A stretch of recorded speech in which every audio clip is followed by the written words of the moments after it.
Hello everyone. हम लोग गृह व्यवस्था की प्रक्रिया कर रहे थे, उसमें आज हम तीसरा उसका स्टेप करेंगे, वो है नियंत्रण। नियंत्रण या कंट्रोलिंग। कंट्रोलिंग क्या होता है? ये वो प्रक्रिया है जिसके अनुसार जो है कार्यों की योजना के अनुरूप जो हमने कार्य को योजना के अनुसार जो है उसका निष्पादन करना हम किससे करते हैं? नियंत्रण से करते हैं।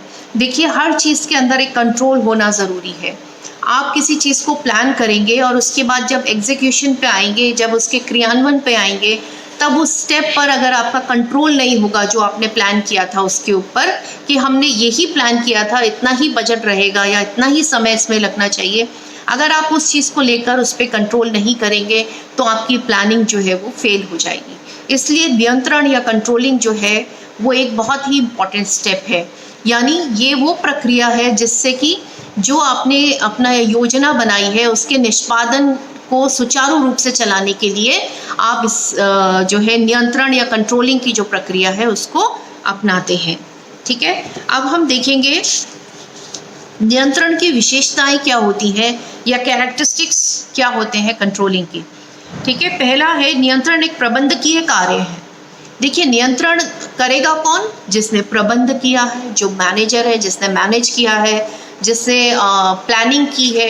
ठीक है, तो हम कह सकते हैं कि नियंत्रण एक प्रबंधकीय कार्य है। होता है ना, जैसे हम कॉलेज की उसको ले लें तो कॉलेज के अंदर जो भी एक्टिविटीज़ होती हैं कि ये इंसान ये काम करेगा, इनकी क्लास तब होगी, तो उसको कंट्रोल कौन करेगा? आपने एक टाइम टेबल बनाकर रख दिया और हमने अगर प्रिंसिपल जो है उन्होंने कंट्रोल नहीं किया तो कोई हो सकता है अपनी क्लास ले रहा है, नहीं ले रहा है, कोई अपना काम अच्छे से कर रहा है कि नहीं कर रहा है।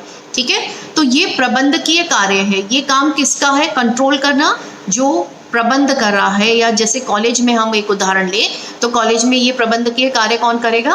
प्राचार्य करेंगे या प्रिंसिपल करेंगे। ठीक है, फिर दूसरा है नियंत्रण एक सतत चलने वाली प्रक्रिया है। देखिए, नियंत्रण ऐसा नहीं है कि हमने एक समय पे नियंत्रण कर लिया और ठीक है अब हो जाएगा, लेकिन हमें ऑल द टाइम उसको, जब तक हमारी वो प्रक्रिया चल रही है, जब तक हमें लक्ष्य की प्राप्ति नहीं हो रही है, हम नियंत्रण जो है उस अपनी क्रियाविधि के ऊपर जो नियंत्रण है उसको बराबर बनाए रखेंगे। फिर है तीसरा है नियंत्रण तथ्यों पर आधारित होता है। नियंत्रण तथ्यों पर आधारित कैसे होता है? कि तथ्य कौन से? जो हमने प्लान किए हैं, कि हमने ये डिसाइड किया है और ये हमारा तथ्य है, हमारा काम इसके अनुसार ही होना चाहिए, इससे इधर उधर नहीं होना चाहिए। ठीक है, तो नियंत्रण हम कह सकते हैं कि तथ्यों पर आधारित होता है। फिर है नियंत्रण एक संपूर्ण पद्धति है। नियंत्रण एक संपूर्ण पद्धति कैसे है? कि नियंत्रण करने के लिए हम स्टेप्स में, जैसे कि हमने एक गाइडलाइन दे दी है, हम उन गाइडलाइंस को चेक करते हैं कि आपने इतना समय में इतना अचीव किया तो आपका प्रॉपरली जा रहा है, ठीक है, या नहीं जा रहा, आप इसमें ये परिवर्तन लाइए, इस तरीके से काम कीजिए या स्पीड अप कीजिए, या आपका ये टारगेट था इस समय तक पूरा होना चाहिए था, वो नहीं हुआ है। तो हम ये कह सकते हैं कि ये कंटिन्यूस पूरी पद्धति है। ऐसा नहीं है कि एक समय में एक स्टेप किया और वो स्टेप वहीं पे ख़त्म हो गया। जैसे हमने प्लानिंग देखा था, प्लानिंग एक जो है एक कार्य के लिए, एक लक्ष्य के लिए आपने एक बार प्लान कर लिया और आप उसको आगे उसका निष्पादन कर रहे हैं। लेकिन नियंत्रण जो है थ्रू आउट चलेगा, जब तक कि आपका कार्य चलेगा तब तक आप उसके ऊपर कंट्रोल रखेंगे। फिर है नियंत्रण हस्तक्षेप से भिन्न है। देखिए, दो चीज़ें होती हैं, एक होता है हस्तक्षेप करना, एक होता है नियंत्रण रखना। ठीक है, नियंत्रण हस्तक्षेप से भिन्न है। कैसे? कि हस्तक्षेप अगर कोई प्रबंधक करता है तो उससे क्या होगा कि कार्य में बार बार व्यवधान होगा और हम अपने, हो सकता है, रिसोर्सेज को उनका लॉस हो जाए, उनका नुकसान हो जाए। ठीक है, एक होता है कंट्रोल, यानी कि अगर हम कॉलेज का उदाहरण लेते हैं अगेन, कि प्राचार्य ने ये डिसाइड कर दिया है कि इतने बजे से इतने बजे तक आपकी क्लासेस होंगी तो वो होंगी, लेकिन बार बार आकर वो मेरी क्लास में मुझे डिस्टर्ब नहीं करेंगे कि आप क्या पढ़ा रहे हो, आप कितना पढ़ा रहे हो या कैसे पढ़ा रहे हो। ठीक है, वो उनका लुकआउट है, उन्होंने एक गाइडलाइन दे दी, अगर मैं उनको रिजल्ट नहीं देती हूँ तो मुझे वो कंट्रोल कर सकते हैं। लेकिन अगर बार बार क्लास के बीच में उनका हस्तक्षेप रहेगा या किसी अन्य चीज़ के अंदर हम किसी को असाइन कर देते हैं काम और बार बार उसमें इंटरप्ट, ऐसे नहीं, ऐसे ऐसे क्यों कर रहे हो, ये क्यों कर रहे हो, तो उससे क्या है, सामने वाले का मनोबल गिरता है और वो अपने कार्य को प्रॉपरली नहीं कर सकता। तो इसे तो कहते हैं हस्तक्षेप। और कंट्रोल क्या है कि मुझे अपने आप ये दिमाग में रहेगा कि नहीं, ये मेरी ड्यूटी है, मुझे असाइन की गई है और प्राचार्य हैं, उनको मेरे को रिजल्ट देना है, ये रिजल्ट मुझे असाइन किया गया, इतना रिजल्ट मुझे देना ही है। तो मैं उस कार्य को, एक जो कंट्रोल है मेरे ऊपर और माइंड के अंदर बना रहेगा और मैं उस कार्य को उसके अनुसार करती रहूँगी। ठीक है, उदाहरण के तौर पर आप लोगों को लेके, आप लोगों के लिए घर में कुछ रूल्स एंड रेगुलेशंस होते हैं, सब घरों में वो आपको असाइन कर दिए गए हैं कि आपको इस तरीके से काम करना है, आपको इतने बजे के बाद बाहर नहीं जाना है, या आपको इतने बजे तक घर आ जाना है। लेकिन बार बार उसमें हस्तक्षेप नहीं किया जाता, आपको ये ऑलरेडी नोन है, अंडरस्टूड है कि आपको ये काम इस तरीके से करना है। तो हस्तक्षेप से बहुत भिन्न होता है क्या, नियंत्रण। ठीक है, या कंट्रोल जो है वो इंटरफेरेंस से बहुत अलग होता है। नेक्स्ट है नियंत्रण सकारात्मक और नकारात्मक दोनों होते हैं। सकारात्मक नियंत्रण कैसे है कि हमने डिसाइड कर दिया और हम सब अपनी अपनी ड्यूटीज़ के प्रति जागरूक हैं और हम अपने काम को कर रहे हैं, नियंत्रण भी है। ठीक है, और जो है उसे हम कहेंगे कि ये सकारात्मक नियंत्रण है कि सब लोगों को पता है कि हमें ये काम करना है और हम कर रहे हैं। क्यों करना है, क्योंकि हमें ऐसे ऑर्डर है, ये मेरी ड्यूटी है, मुझे करना है, तो मेरी ड्यूटी का एक कंट्रोल है मेरे ऊपर। ठीक है, फिर उसके बाद नकारात्मक कैसे होता है, कई बार क्या होता है कि ज़रूरत से ज़्यादा कंट्रोलिंग जो है या नियंत्रण जो है वो कहीं ना कहीं नेगेटिव हो जाता है। जैसे कि मैंने अभी बताया कि बार बार जो है वो एक हस्तक्षेप का रूप ले लेता है और सामने वाले का मनोबल भी गिरता है, सामने वाला अपने कार्य के प्रति जो है इतना डिवोटेड नहीं रहता जितना कि उसको अगर अपने आप वो अपना चेक रखता है तो वो ज़्यादा कमिटेड होगा किसी काम के प्रति, बजाय इसके कि किसी के सिर पे कोई डंडा लेके खड़ा है कि जी आप काम करो, तो जैसे ही डंडा हटेगा वैसे ही वो अपने काम में कौतकी करेगा।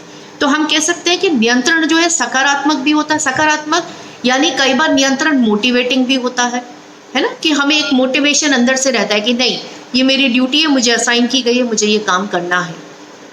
ठीक है, तो ये सकारात्मक है, ये एक तरह से मुझे मोटिवेट कर रहा है मेरे काम को टाइमली करने के लिए, या और प्रतिबंधित जो है एक कमिटेड तरीके से जो है अपने कार्य को करने के लिए। ठीक है, नेक्स्ट पॉइंट है यह प्रबंध के सभी स्तरों पर लागू होता है। प्रबंध के सभी स्तरों पर नियंत्रण लागू होता है। कैसे सभी स्तरों पर लागू होता है कि जब हम जो है प्लानिंग कर रहे होते हैं तब भी हमारे पास में कंट्रोलिंग होती है, या तभी हमें नियंत्रण करना पड़ता है। क्योंकि ऐसा नहीं है कि प्लान हम इतना वेग बना ले कि जी हम इतने करोड़ रुपए लगाएंगे, लेकिन हम अपने कंट्रोल कहाँ है कि हम दिमाग में ये रखते हैं कि हमें इतने ही बजट में ये काम को संपन्न करना है, इसमें से इतना सेव भी करना है। तो ये हमारा एक जो है हम कहेंगे कि प्रबंध के स्तर पे है। फिर आप जो है ऑर्गेनाइज कर रहे हो, वहाँ पे भी कंट्रोल है कि ऐसा नहीं है कि हम किसी एक को सारा काम दे दें और दूसरे को नहीं दें, या काम को बैलेंस तरीके से करें।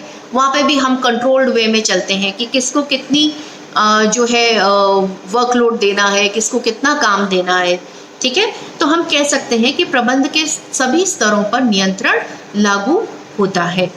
नेक्स्ट पॉइंट है नियंत्रण नियोजन पर आधारित है। नियोजन पर कैसे आधारित है कि हम नियंत्रण किस चीज़ का करेंगे, हमने जो डिसाइड किया है, हमने जो योजना बनाई है, हमें उसका ही क्रियान्वयन करना है और ये योजना सुचारू रूप से चले। तो इस योजना में जो हमने डिसाइड किया है उसके ऊपर हमारा नियंत्रण रहे कि नहीं, हमने ये डिसाइड किया है कि ये काम होना है तो ये होना है, क्योंकि ये हमारा डिसीजन या हमारी प्लानिंग ये कहती है। ठीक है, तो इस तरीके से हम कह सकते हैं कि नियंत्रण जो है वो नियोजन पर आधारित है। जो आपने प्लान किया है आप उसके अनुसार ही अपने नियंत्रण का स्तर बनाकर रखते हैं। फिर है नियंत्रण का क्षेत्र व्यापक है। ऑब्वियस है, जैसे आपने बोला कि नियंत्रण, हमने अभी बात की कि नियंत्रण सभी चरणों में जो है, प्लानिंग में आपको नियंत्रण चाहिए, आपको एग्जीक्यूशन में नियंत्रण चाहिए, ऑर्गेनाइजेशन में नियंत्रण चाहिए, इवैल्यूएशन में नियंत्रण चाहिए। तो जो है होम मैनेजमेंट का जो भी स्टेप है उसके अंदर हमें नियंत्रण की आवश्यकता होती है। ठीक है। अब हम देखेंगे कि नियंत्रण के चरण कौन से हैं, स्टेप्स इन कंट्रोलिंग, किस तरीके से कंट्रोल किया जाए, क्या क्या स्टेप्स हम अपनाते हैं। सबसे पहला है क्रियान्वयन को शक्ति प्रदान करना, कि जो भी हमारा एग्जीक्यूशन पॉइंट है उस पर हमारा कंट्रोल रहता है, नियंत्रण रहता है, तो हम उस स्टेप को जो है एक स्ट्रेंथ प्रोवाइड करते हैं, क्योंकि हमने जो प्लान किया है हम अगर उसके अकॉर्डिंग कर रहे हैं तो ना हमारा टाइम जो है हमारे रिसोर्सेज भी बराबर बने हुए हैं, उसमें लॉस नहीं हो रहा, तो हमें एक मोटिवेशन मिल रहा है और रिजल्ट जो है वो भी प्रॉपर आ रहे हैं। तो हम इस तरीके से कह सकते हैं कि क्रियान्वयन को एनर्जाइज करने के लिए या क्रियान्वयन को ऊर्जा या शक्ति प्रदान करने के लिए नियंत्रण की आवश्यकता होती है। फिर है जांच करना।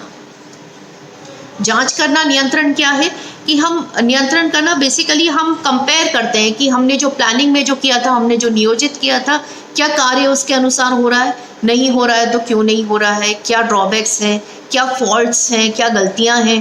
ठीक है, तो एक तरह से हम जो है जांच करते हैं किससे, नियंत्रण करने से। नियंत्रण एक प्रकार की जांच जो है वो होती है। ठीक है, इसके अलावा जांच करने के मुख्य 2 सिद्धांत हैं। कैसे, एक तो मार्गदर्शन देना है ना, कि मैं नियंत्रण रख रही हूँ और मैं किसी को जांच कर रही हूँ, तो मैं उसको ये कहूँगी कि अरे आपका ये काम गलत जा रहा है, इसको थोड़ा सा ऐसे कर लीजिए तो ये प्रॉपर हो जाएगा, या इस तरीके से करिए तो ज़्यादा अच्छा रिजल्ट आएगा। तो इसे हम क्या कहते हैं, या लाइए मैं करके बताती हूँ, शायद इससे ये ईजी एक मेथड हो जाएगा। तो इसे हम क्या कहते हैं, मार्गदर्शन या गाइडेंस देना। ठीक है, और दूसरा है इंस्ट्रक्शन या डायरेक्शन देना, कि आप उनसे सीख लीजिए, उनको ये चीज़ आती है, एक बार उसको जो है उससे गाइडेंस ले लीजिए, या आप नेट पे सर्च करिए और इसका रिजल्ट निकालिए। तो इस तरीके से हम निर्देशन भी दे सकते हैं, डायरेक्शन भी दे सकते हैं, या मार्गदर्शन या गाइडेंस भी हम प्रोवाइड कर सकते हैं। ठीक है, फिर उसके बाद है समायोजन या एडजस्टमेंट। नियंत्रण का जो तीसरा चरण है वो क्या है, एडजस्टमेंट। नियंत्रण बेसिकली क्या है कि अगर हम एक कंट्रोल रख रहे हैं, हम अपने कार्यों का निष्पादन वैसे करना चाहते हैं जैसे हमने प्लान किया है, इसलिए हम नियंत्रण कर रहे हैं। अब नियंत्रण में हो सकता है, जैसे कि हमने मैनेजमेंट में बात की थी, फ्लेक्सिबल होने चाहिए हमारे और रूल्स या हमारी जो भी चीज़ें हैं। फ्लेक्सिबिलिटी का मतलब कि इन केस हो सकता है कि कुछ पॉइंट्स जो है जब आप प्लान कर रहे होते हैं तो वो रह जाते हैं, या कुछ जो है स्थितियाँ उस समय उत्पन्न होती हैं जिनके बारे में आपने सोचा नहीं था। जब आप कार्य का निष्पादन करते हैं, एग्जीक्यूशन करते हैं, तो उस समय आप एक कंट्रोल रखते हुए आप जो है नई चीज़ों को, नई समस्याओं को कैसे एडजस्ट करेंगे, कैसे उनका समायोजन करेंगे अपनी जो कार्य प्रणाली है उसमें, कि आपने जो डिसाइड किया था वो गोल आपको अचीव हो। तो हम ये कह सकते हैं कि जो कंट्रोलिंग है बेसिकली वो समायोजन भी करती है, या इसका एक स्टेप क्या है, समायोजन करना या एडजस्ट करना चीज़ों को, कि ये काम जो है 4 लोग कर रहे थे, एक इंसान को किसी वजह से निकलना पड़ रहा है। ठीक है, कंट्रोल तो है हमारा, लेकिन कई बार सिचुएशन ऐसी है कि उसको उस काम से निकलना पड़ रहा है, तो हम उसको एडजस्ट करें, ये भी हमारे कंट्रोलिंग का ही एक पार्ट होता है। अब नेक्स्ट क्लास में हम करेंगे मूल्यांकन या इवैल्यूएशन। ये बहुत ही इम्पॉर्टेंट जो है स्टेप होता है होम मैनेजमेंट के अंदर। तो नेक्स्ट क्लास में हम करेंगे मूल्यांकन या इवैल्यूएशन।